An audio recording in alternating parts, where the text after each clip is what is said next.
কোথাও কি ইসিআইও বোঝাতে পারছে না বিএলওদের? তারাও তো মানে ভয়ে রয়েছে, তাদেরও তো চাকরি যাবে, কোথাও কি ওরাও বুঝতে অসুবিধা হচ্ছে, সেই জন্য ভোটারদের কাছে? আমার বক্তব্য, আমি তার পক্ষে নিয়ে কথা বলতে পারবো না। তারা পারবে না বলে দেখ অফিসকে। আমি তার জন্য পাবলিক সাফার হবো কেন? আমি বা আপনি সাফার হবো কেন? ওই আমার কথা বললাম, আমাকে বলেছে পাসপোর্ট জমা দিতে। উনি বললেন আপনি কেন যাবেন, বাড়িতে রাখুন তাদেরকে। ওই আমার বিএলও তো বলেনি সেটা, বিএলও ভুল করেছে। উনি অর্ডার শিট আমাকে ধরিয়ে দিয়েছেন। উনি বলছেন ফরেনে কেউ থাকলে তার জন্য, অসুস্থ থাকলে তার জন্য। কেন বিএলও বলছে না? পাসপোর্টের কারণ হলো আমার সাথে যে মেয়েরা থাকে তার অফিসিয়াল অ্যাড্রেস, পরিচয় আমার সাথে, আমার অ্যাড্রেস, আমি তার বাবা। বোঝা গেল? ওদেরকে বলছে তোমরা প্রমাণপত্র দাও, আর তোমার বাবাকে, আমার বাবাকে কাগজ নিয়ে যাক। হিয়ারিং আমি যাবো কেন? ওর বক্তব্য হিয়ারিং আমার যাওয়ার দরকার নেই, আপনার বাড়িতে তারা আসবে। এটা আমার জানা ছিল না। জানা ছিল আমার দ্বারা, আপনাদের দ্বারা যার 10 জন অসুস্থ বা কেউ জেনে এটা প্রয়োগ করে তার জন্য ভালো হবে। কি আপত্তি আছে? আমি ভালো শুনুন, আমার 4টে মেয়ে, আমি তার বাবা, মানে এই 4টে মেয়ে আমার সাথে আমার অ্যাড্রেসে থাকে। 1 মিনিট, বিএলও তাদেরকে বলেছে তোমরা প্রমাণ দাও যে সিদ্দিকুল্লাহ সাহেবের মেয়ে তোমরা। ওদের বক্তব্য আমাদের এডুকেশনাল সার্টিফিকেট আছে, পরে বলেছে পাসপোর্ট দাও। পাসপোর্টটা অলরেডি, পাসপোর্টে বাবার নাম থাকে, মায়ের নাম থাকে। বোঝা গেল? তারা জমা দিয়েছে। এখন আমার ক্ষেত্রে তারা বলেছে যে সাহেবকে বলো পাসপোর্ট জমা দিতে, আমার পাসপোর্টের কপি, তো সেটা আমি দেব। এখন তারপরে বিএলও মানে আমতা করছে, ঢোক গিলে গেলে সাহেবকেও যেতে হতে পারে। আমি জিজ্ঞেস করলাম এটা কি, আমাকে বোঝান। আমার কাছে তো মিনিস্ট্রি ছাড়াও সেন্ট্রাল গভর্নমেন্টের বিষয়, অনেক বিষয় আমাদের আদান প্রদান করতে হয়।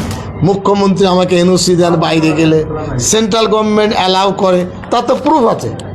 তাহলে আপনারা কে? বোঝা যাচ্ছে যে বিএলও হোক বা তার উপরে আধিকারিকরা আছেন, তারা হয়তো বোঝা পারছেন না, অথবা একটা পরিস্থিতি তৈরি হচ্ছে যে আমি বললাম দেখুন কেওয়াস হয়ে যাবে। এটা খারাপ ভাববেন না। যদি ভোটার লিস্ট থেকে নাম বাদ যায় মানুষ কিন্তু মরিয়া যাবে। উনি বললেন আমাদের প্রতি যদি ভরসা থাকে আমরা নাম বাদ দেওয়ার জন্য এখানে বসি। উনি যা বলেছেন আমি সেটা বলছি। আমার কথা আরও বলবো 27 তারিখ আমরা অনুশীলন করছি। 8টা জেলায় তো আমি ঘুরেছি, যাদের বাড়িতে সমস্যা তাদের সাথে কথা বলেছি। নির্বাচন কমিশন এখানে সিও, যে কেউ আসুক তাকে সন্তুষ্ট হতে হবে। এখানে ওই মানে মল্লম যুদ্ধ করে কিছু মিলবে না। আপনি আপনার সংগঠনের সভাপতি ছাড়াও রাজ্যের মন্ত্রী, এই যে ভাঙচুরের ঘটনা ঘটছে, বিভিন্ন বিডিও অফিস, এসডিও অফিস ভাঙচুরের ঘটনা ঘটছে, সেই হিসেবে আপনার আমি 1 মিনিট, আমি ইলেকশন কমিশনকে বলেছি যে কোনো শুভবুদ্ধি সম্পন্ন মানুষ এটা সমর্থন করে না। এটা ঘটেছে কেন দেখা দরকার, ম্যান পাওয়ার বাড়ানো দরকার, বলা দরকার যে আপনাদের নাম বাদ যাবে না। এটা হলো হচ্ছে না। আর আমি নেতা, আমি ছোটোখাটো নেতা ভাই, বড় নেতা নয়। যারা বড় বড় নেতা বলেন না তারা যান না কেন? তারা ময়দানে যান না কেন? এমএলএরা যায় না কেন? জেলা পরিষদ যায় না কেন? সমিতি যায় না কেন? এটা আমি বলছি আজকে, এটা টিএমসি ভাই বলছি। আমি বলছি কেন, আমার একটা দায়বদ্ধতা আছে। আমি কথা শুনুন, ফরাক্কার এমএলএ এর খতিয়ান আমি দেবো না। তার কথা তাকে জিজ্ঞেস করুন। আমি কলকাতায় 40 বছর কাজ করছি। একটা ঘটনা দেখান যে একটা চাবুক নিয়ে আমরা কোথাও কিছু করেছি। কারোর সঙ্গে 99% একদিকে, 1% 99 একদিকে, ওই বিচার করবেন না। এখানে যারা করেছেন সরকারি আপনার অফিস আদালত বা এই কার্যক্রমের জায়গা ভাঙচুরের পক্ষে আমরা নই, এটা বলে দিলাম। কিন্তু ইলেকশন কমিশন, গভর্নমেন্টকে ভাবতে হবে কি করে মানুষের মনের ক্ষোভটা দূর হয়। একটা কথা, সেক্ষেত্রে আপনি উদ্যোগী হবেন? আমি নিশ্চিত উদ্যোগ হওয়ার জন্য আজকে আমরা কি ঘাস কাটতে এসছি নাকি? না, আপনি গভর্নমেন্টের কথা এই তো বলছি তো, আমি ঘাস কাটতে আসিনি। আমাদের একটা সে আছে, Right. রাজ্যে সংগঠন আছে, গ্রামে গ্রামে পৌঁছে যাবে, মানুষের চাপটা কমবে। না, সিও দপ্তরকে বলছেন, গভর্নমেন্টকে কি বলবেন সেটাই জিজ্ঞাসা। গভর্নমেন্টে আমার থেকে সব বড় বড় মানে বুদ্ধিমানরা আছে, আমাকে জিজ্ঞেস করবেন না গভর্নমেন্টকে কি চাইছে। সিদ্দিকুল্লাহ স্যার, একটা ছোট্ট কথা, লজিক্যাল ডিসক্রিপেন্সিতে একটা কথা বলা হচ্ছে যে একসঙ্গে 1:360, একজনের সঙ্গে 60 জন থেকে 300 জন, এমনকি 360 জনের আপনি এটাকে কি আমাকে না না উনি বলেছেন, বলে এটা মিসআন্ডারস্ট্যান্ডিং হয়েছে। যারা যাদের বলি, বর্ধমানের একজন ইমাম সাদিক সাহেব, তার নাম, আজ থেকে 2 দিন আগে আরামবাগে বাড়ি, বর্ধমানে কমল সাহেবের ইমাম ছিলেন। উনি বললেন আমার 4টি মেয়ে, আমার মেয়েদের নোটিশে তোমরা 6 ভাই বোন। ও বাবা বলছে আমার তো 4টি ভাই নেই। উনি তখন বললেন এগুলো ইন্টেনশনাল, কেউ কিছু করেছে। ইনকোয়ারিতে যখন জানা যাবে 4 জনের 4 জনই সেখানেই থাকবেন, এইরকম মানে সিচুয়েশনে ওর কোনো ক্ষতি হবে না। এদের তো নাম কাটা যাবে। এই যে 2 জন ঢুকেছে তার জন্য নাম কাটা যাবে না, 4 জনের মৌলিক নাম কাটা যাবে না। বাকি 2 জন যে ঢুকেছে সে কাটবে।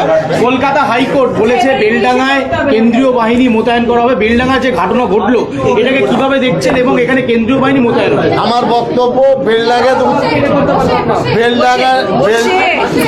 বেলডাঙ্গাতে উত্তপ্ত করে আপনার নদীর সৃষ্টি করতে চাইছেন। আমাদের ভালো কাজগুলো আপনারা প্রচার করেন না, এটা আমি সিদ্দিকুল্লাহ চৌধুরী বলছি। কেন্দ্রীয় বাহিনী মোতায়েন হবে। তাকে জিজ্ঞেস করুন। ইংলিশে একটু প্লিজ। না, আমি উর্দুতে বলবো। কি বলছেন যে খুঁজে খুঁজে মাইনরিটিদের নাম বাদ দেওয়া হচ্ছে, এই বিষয়টা একটুখানি বলুন। আমি বলি, আমি বারবার জিজ্ঞেস করেছি, উনি বললেন রাজ্যে 40% মাইনরিটিদের নাম নোটিশ গেছে, এটা আমি স্বীকার করি। কিন্তু উনি বললেন আমার যেটা জেলাকে জিজ্ঞেস করলে, আমার সামনে একটা এডিএমকে ফোন করলেন, আমার সামনে বললেন তারা নিজের তথ্য প্রমাণ আমরা চেয়েছি, দিলে ওটা আস্তে আস্তে কমবে। আমার বক্তব্য, যদি বাদ যায়, ভোটার লিস্ট থেকে বাদ যাবে, ভোটার থেকে বাদ যাবে কেন বলুন, আমাদের লড়াই সেখানে। উনি বললেন এটা সম্ভাবনা খুব কম। ব্যাস। বেলডাঙ্গা আপনি সমর্থন করেন? সিও দপ্তর অভিযান আপনাদের? না, বেলডাঙ্গা আপনি সমর্থন করেন? আমি জিজ্ঞেস করি বেলডাঙ্গা সবাই খারাপ, আমাকে উত্তর দিন। ভালো ভালো মানুষকে আপনারা বেলডাঙ্গা খোঁজেন না কেন? পচা মালকে দিয়ে বলেন কেন? কার দায়িত্ব? আমার দায়িত্ব নাকি? যা ঘটলো, আচ্ছা, যা ঘটেছে আপনারা আমাদেরকে ব্যবহার করেননি কেন? কেন জিজ্ঞেস করেন সিদ্দিকুল্লাহ চৌধুরীকে? আজকে জল মাথার মধ্যে বই আমার জিজ্ঞেস করছেন কেন? সিদ্দিকুল্লাহ চৌধুরী সব জানে কি হয় না। বেলডাঙ্গাকে অশান্তি জোর করে পাকানো? না, বেলডাঙ্গায় কে করেছে না করেছে, অন্যায় করেছে। আমার বক্তব্য তাদেরকে বোঝানো, তারা আতঙ্কিত, ভোটার লিস্টে নাম থাকবে না, বাংলাদেশে হয়ে যাব, রোহিঙ্গা হয়ে যাব, এই মেন্টাল অবস্থাটা তাদের উত্তপ্ত করেছে। কেন তাদেরকে বোঝানো হয়নি আমি জিজ্ঞেস করি। মানে এসআইআর রিলেটেড হয়েছে সমস্যা? অন্যায় তো। আমি বললাম না, যদি ক্যাম্প হয় এমএলএরা যান না কেন? বললাম তো আমি যাই। কটা এমএলএ গেছেন এসআইআর অফিসে? কজন জেলা পরিষদ গেছেন? কজন সমিতি গেছেন? তাদের গায়ে লাগবে, লাগুক না। মুখ্যমন্ত্রী বলতে যান না কেন তারা? ঠিক আছে, Siddiqullah Chowdhury, what is your intent and what